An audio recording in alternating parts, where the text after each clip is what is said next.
아멘. 영광의 박수를 주님께 돌립시다. 오늘 설교 제목을 한번 따라 보십시다. 흔들리지 않는 믿음으로 섭시다. 흔들리지 않고 피는 꽃이 어디 있으랴. 이 세상 그 어떤 아름다운 꽃보다도 꽃들도 다 흔들리면서 피었나니. 이 도종환 시인이 흔들리지 않고 피는 꽃이 어디 있으랴 하는 시의 이 서구입니다. 이분은 이제 접시꽃 당신이라는 이 시집으로 아주 유명한 분이죠. 아마 그 책을 읽으셨던 분들은 기억이 나실 텐데, 그런데 이분이 이제 부인의 그 불치병이 있는 것을 알고 부인에게 애타는 마음으로 그 시를 지었는데, 이 순정의 대명사로 해서 사람들이 너무 좋아했어요. 그런데 부인이 이제 죽고 얼마 후에 좀 시간이 좀 지나고 나서 이분이 재혼을 해버리셨어요. 그러니까 사람들이 배신자라고 하면서 책을 막 불태워버리고 쓰레기통에다 버리고 헌책방에다 막 팔아버리고 그랬단 말이죠. 그때 이제 그분이 지은 시가 있어요. 꽃은 젖어도 향기는 젖지 않는다는 이 시집에 이 자신의 마음을 이렇게 담는 내용이 있습니다. 무슨 내용이냐면 이런 이 시예요. 나라고 왜 흔들리지 않겠습니까? 그러나 이 세상 모든 꽃들이 그러하듯이 흔들리면서 꽃을 피우는 겁니다. 흔들리다가 제자리로 돌아와 꽃 한 송이를 피우듯 그렇게 살았습니다. 자기가 그렇게 살았다는 거죠. 인생의 삶을 보면 이제 흔들리지 않는 것은 사람이 아닙니다. 죽은 것이죠.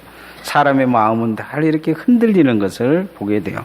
성경의 믿음의 선진들도 그냥 태어나면서 믿음 잘 가지고 살았느냐? 그렇지 않아요. 다 흔들렸어요.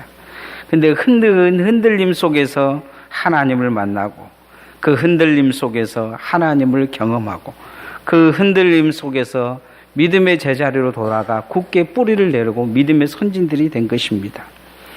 오늘 바울 사도는 이 골리앗 교인들이 흔들리고 있는 것을 봅니다. 그러면서 그 흔들리지 않는 믿음을 다시 지켜가고 굳게 하라고 요구하고 있습니다. 첫 번째 바울 사도가 흔들리지 않는 믿음, 그걸 갖기 위해서 바울이 골리앗 교인들에게 요구한 것은 주님이면 충분한 삶을 살아라는 것입니다. 따라합시다. 주님이면 충분해야 합니다. 우리가 신앙생활을 하다 보면 믿음 좋은 사람들을 참 많이 만납니다. 말만 믿음이 좋은 게 아니고 진짜 믿음이 좋은 사람들, 어떻게 저렇게 잘 믿지 하는 사람들을 많이 만날 때가 있어요. 가끔 목사도 그런 분들을 보면 야, 목사보다 낫다 이런 생각을 할 때가 많습니다.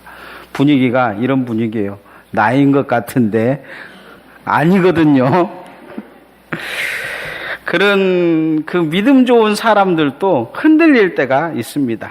갑자기 사업이 망한다든지 아니면 가정에 불화가 생기다든지 가족 가운데 누가 죽는다든지 아니면 교회에서 자기가 요구하는 욕심대로 잘 이루어지지 않는다든지 하면 갑자기 사람이 변해버립니다. 그렇게 믿음 좋은 사람도 흔들리면 하나님이 없는 사람처럼 행동을 해요. 그리고는 믿음을 얻을 때는 아예 버려버린 사람들도 있는 것을 볼 수가 있습니다. 바울이 골리앗 교인들에게 믿음의 뿌리를 잘 내리고 굳게 살라고 한 이유를 지금 보면 흔들리고 있다는 것이죠. 이 흔들리는 사람들은, 이 사람들이 지금 왜 흔들리는지 아마 조건이 눈에 봐도 선한 조건이 있습니다. 그 뭐냐면 골리앗 교회가 당시 나우게도 교회와 히에라폴리스라는 도시 근처에 있었습니다. 이 도시들이 너무 잘 살아요. 그런데 골리앗 교회는 지역은 찢어지게 가난한 사람들만 살았습니다. 나우게도는 상업 도시로 이 성공한 도시고 히에라폴리스는 온천으로 성공한 도시입니다. 이 지역에 있는 교회들도 이 도시가 잘 살다 보니까 돈이 많았어요. 그리고 도서관도 짓고 학교도 짓고 선교 사업도 열심히 했습니다. 겉으로 보기에는 믿음이 이쪽 속이 더 좋은 것 같아요. 그런데 계시록 3장 16절에서 17절에 보면 이들의 신앙에 대해서 예수님이 이야기하시는 내용이 있어요. 신앙이 미지근하지도 않고 뜨겁지도 않고 토해버릴 그런 신앙이라는 거죠. 돈이 많은 것 같은데 실상 그들의 영적인 것은 공고하고 가난하고 가련하고 벌거벗은 신앙이다. 아주 형편없는 신앙이다. 이렇게 주님이 평가를 내리시는 내용이 있습니다. 전에 제가 히에라폴리스에 갔을 때 사람들이 그 온천하러 다니면서 뻘거벗고 다니는 거 깜짝 놀랐어요. 이런 모습 속에서 골레속 교인들의 입장에서 보면 충분히 흔들릴 만한 조건입니다. 그들은 나름대로 하나님을 열심히 믿으려고 최선을 다했던 사람들입니다. 선교도 했고 나름대로 말씀대로 살아보려고 노력했던 사람들이죠. 주일도 잘 지키고 말씀대로 살아가려고 그 유대인들 핍박 속에서도 견디고 있던 사람들이에요. 그런데 잠깐 뒤돌아보니까 자기들보다 더 형편없이 사는 이 사람들이 더 잘 사는 거예요. 교회가 더 부흥을 하는 거예요. 아마 그 삶에 반드시 불평이 나왔을 것입니다. 누구나 이 상황이 되면 똑같은 반응을 나타낼 것입니다. 그런데 바울 사도는 골로새 교인들에게 조건과 환경에 흔들리지 않는 믿음을 가지라 지금 요구하고 있는 것을 볼 수 있습니다.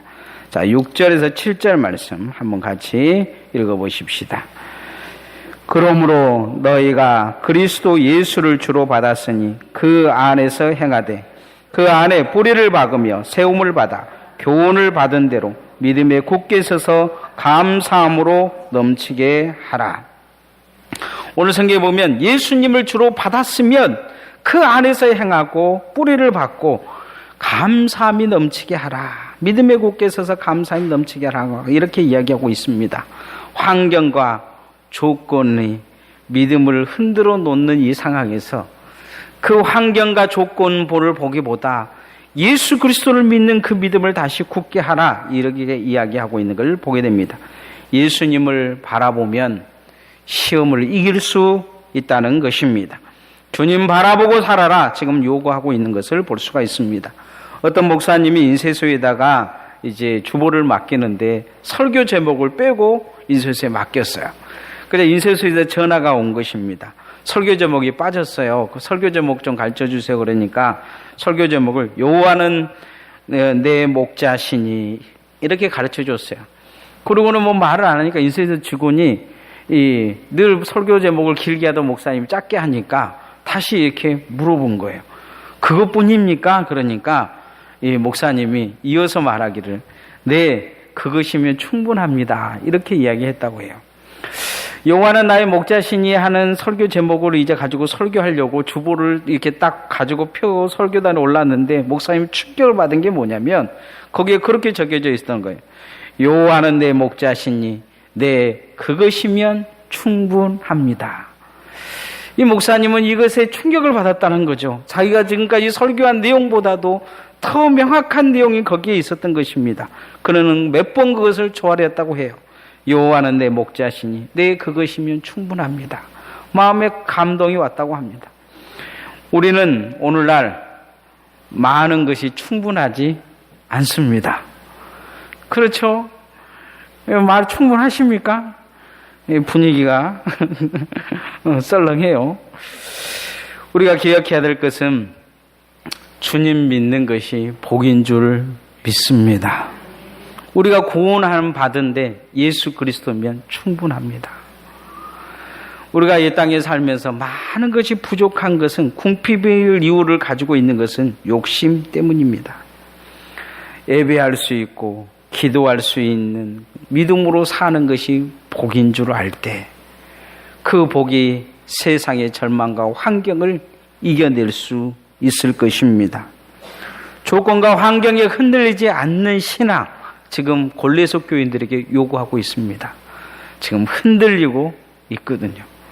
여러분도 혹 흔들리고 있지는 않습니까? 혹 여러분이 흔들리는 것이 조건 때문에, 환경 때문은 아닙니까? 우리가 이 조건과 환경에 흔들린 믿음을 다시 굳게 해야 될 줄 믿습니다.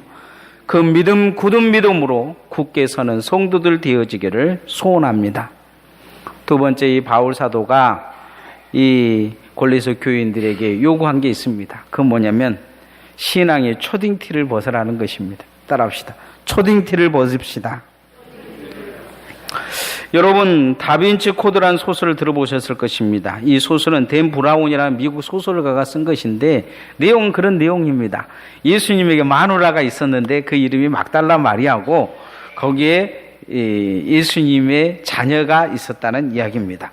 추리 소설이죠.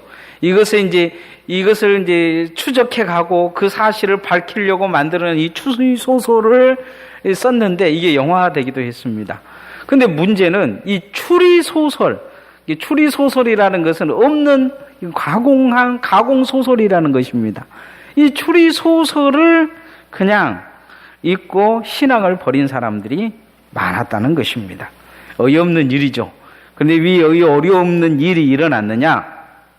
이 추리 소설이 발표되던 쯤에 하버드 신학과 여자 교수가 고대의 파피루스가 하나 발견되었는데 이게 이제 도마복음이라는 내용인데 거기 내용에 예수님이 결혼했고 그 마누라가 막달라 마리아라는 이야기가 쓰여졌다. 이것을 발표된 것입니다. 그리고 조금 있으니까 얼마 후에 이 30년 전에 고고하게 발전된 그것을 이제 발견된 것 중에서 한 무덤 사건을 다큐멘터리로 만든 내용이 나타났습니다. 그건 뭐냐면 예수님의 가족 무덤이 이 예루살렘에서 발견됐는데 거기에 예수님의 항아리도 있고 이 막달라 마리아 항아리도 있고 예수님의 아들이라고 이야기하는 요셉의 항아리도 있었다 하면서 그 항아리가 30년 전에 발견됐다고 이제 이게 다큐멘터리가 이렇게 만들어지고 이게 전 세계에 퍼져가기 시작했습니다. 그러다 보니까 갑자기 이 추리 소설이 실제적인 기정사실화 되어버린 것입니다. 갑자기 여러분 분위기도 지금 심각해져 가고 있어요. 그런데 이 정말 어이없는 사건을 통해서 많은 사람들이 갑자기 신앙을 버려버립니다. 그런데 정말 어이없는 것은 요 근래에 이 사건들이 다시 재조명되고 있는데 이 무덤의 항아리들은 조작될 가능성이 많은 것이다. 그리고 당시에 그런 무덤을 가지고 있을 수가 없다고 지금 이야기합니다. 쉽게 이야기하면 성서학자들은 조작될 가능성이 많다. 지금 이야기를 하고 있는 것입니다. 그리고 요 며칠 전 이 연합뉴스에 보니까 이 도마복음에 대한 이야기를 했던 이 신학대 여자 교수가 갑자기 자기 발표를 번복했습니다. 뭐라고 번복했냐면 그것은 조작될 파피루스일 가능성이 많다. 이제 제가 이제 그 신문을 보면서 그런 생각을 했어요. 아니 그렇다면 지금까지 그 기사를 보고 예수 믿지 않고 다 교회를 떠난 사람들은 그럼 어떡할 거냐는 거죠. 이거 누가 책임질 거냐는 거예요. 이런 장난에 놀아나서 많은 사람들이 신앙을 잃고 교회를 떠나버렸습니다. 지금 또 이 다빈치 코드를 통해서 신앙을 잃어가는 사람들이 저 서방 세계는 많이 일어나고 있습니다. 오늘날에도 보면 교회 가운데 이런 일들이 많습니다. 교회가 무슨 동성애를 옹호하니, 교회가 무슨 공산주의를 옹호하니, 빨갱이니 이러면서 교회를 흔들어 놓는 많은 사람들이 있어요. 이단들도 앞장서서 몇 년 전에 이 부산에서 백스코에서 이 WCC 모임을 이게 하니까 이단들이 나서가지고 막 이 난리를 치는 거. 이단들이 피켓을 들고 우리가 이 신앙의 기틀을 가진 기본적인 것이 있습니다. 그런데 이런 것들이 정확하지 않는 소문들과 사상들이 교회를 흔들어 놓고 신앙을 흔들어 버립니다. 바울 사도는 당시의 시대에도 이런 논란과 철학적이고 속임수며 초등학교 수준인 생각들을 가지고 있는 사람들의 노림수에 넘어가지 마라. 이렇게 요구하고 있습니다. 초딩티 좀 벗어라. 지금 이 바울 사도가 골리서 교회인들에게 이야기하고 있는 것입니다. 자, 8절에서 10절 말씀 한번 같이 읽어보십시오. 시작. 누가 철학과 헛된 속임수로 너희를 사로잡을까 주의하라. 이것은 사람의 정통과 세상의 초등학문을 따름이요 그리스도를 따름이 아니니라. 그 안에 신성의 모든 충만이 육체를 구하시고 너희도 그 안에서 충만하여졌으니 그는 모든 통치자와 권세의 머리시라. 또 10절까지입니다. 골로새 교인들에게 지금 흔들리는 게 뭡니까? 첫 번째 철학이다. 철학. 사상이라는 거죠. 사상. 두 번째는 헛된 속임수. 세 번째는 이단의 사상이라는 것입니다. 사람의 정통과 세상의 초등학문이다. 이렇게 이야기합니다. 골로새 교인들에게 이 바울 사도가 이것을 넘어가지 말라고 하고 경고하고 있는 것은 당시 골로새 교인은 이 영지주의가 발전되었습니다. 영만 최선이라는 거죠. 그래서 예수 그리스도의 부활도 영적으로 부활했다 이렇게 이야기합니다. 금욕주의가 발달되어 있습니다. 율법주의 이단들이 교회를 노리고 있었습니다. 요즘도 이단에 빠진 많은 사람들이 교인들을 흔들어 놓기도 합니다. 또한 세상에 많은 기독교에 반한 매체들은 교회를 흔들어 놓으려고 애를 쓰고 있습니다. 특히 그 배후에 사단이 있습니다. 사도 바울은 성도들이 신앙이 이 초등학교 수준에서 반드시 벗어나야 된다 이렇게 말씀하고 있습니다. 다른 부분에 대해서는 그렇게 이야기합니다. 세례에 관해서 뭐로 다시 논할 것이냐, 부활에 관해서 다시 뭐라고 이야기할 것이냐, 그런 거에 대해서 이러쿵 저러쿵 하는 것 자체가 초등학교 수준이라는 거죠.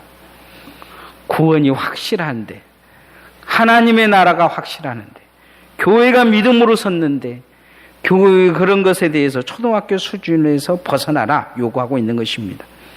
초등학생들에게 고민이 뭐냐고 물었습니다. 그러자 어떤 초등학생이 김정은이 쳐들어온다고 해서 밤마다 잠이 오지 않는데 그게 고민이라고 합니다. 어떤 아이에게 시험 문제로 고구려의 시조가 누구냐고 물었더니 고구려의 시조는 송일국이다 이렇게 했다고 합니다.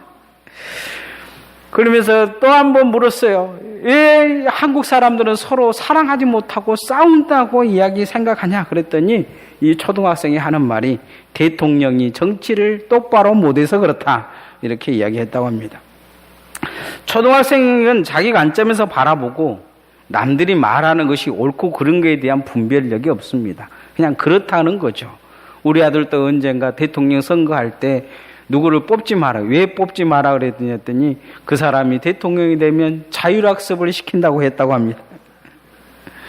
신앙은 이 초등학교의 틀을 벗어나지 못하면 계속 흔들립니다. 작은 소리 하나에 신앙의 뿌리채 흔들려 버리는 것을 보게 됩니다. 이 말 저 말 흔들리면서 이 말 저 말 옮겨 다니는 그런 삶이 되어버립니다. 오늘 이 바울 사도는 골로새 교인들에게 그 신앙의 초딩을 벗고 믿음의 분별력을 가지고 말씀에 굳게 서라 이렇게 요구하고 있는 것을 볼 수가 있습니다. 말씀을 붙들어야 성숙합니다. 말씀이 뭐라고 이야기하는지를 봐야 됩니다. 교회에 충성하고 그렇게 말씀에 헌신해야 신앙의 성숙이 나타날 수 있습니다. 그런 성숙한 신앙으로 성장해 갈 수 있기를 소원합니다. 마지막 바울 사도가 이 골로새 교인들에게 요구한 것은 세례 교인답게 살아라는 것입니다. 세례 받았냐는 거죠. 세례 교인이 뭐냐는 거냐는 거죠. 따라합시다. 옆 사람에게 세례 교인답게 삽시다. 대서양을 25살 나이로 횡단한 닌드버그라는 사람이 있었습니다. 이 사람이 대서양을 횡단하고 이제 이 영국에 도착할 쯤 되니까 온 세계가 난리였어요. 뭐 지금은 뭐 별일 아니지만 그때는 이게 난리 날 일이었는가 봐요. 그러니까 이제 기자들도 그 모든 신문 매체들도 런던으로 몰리자 이 어떤 이 담배사 사장이 기발한 아이들을 생각했어요. 이참에 이 선전을 기발하게 할 수 있겠다 생각하고 닌드버에게 연락을 한 거예요.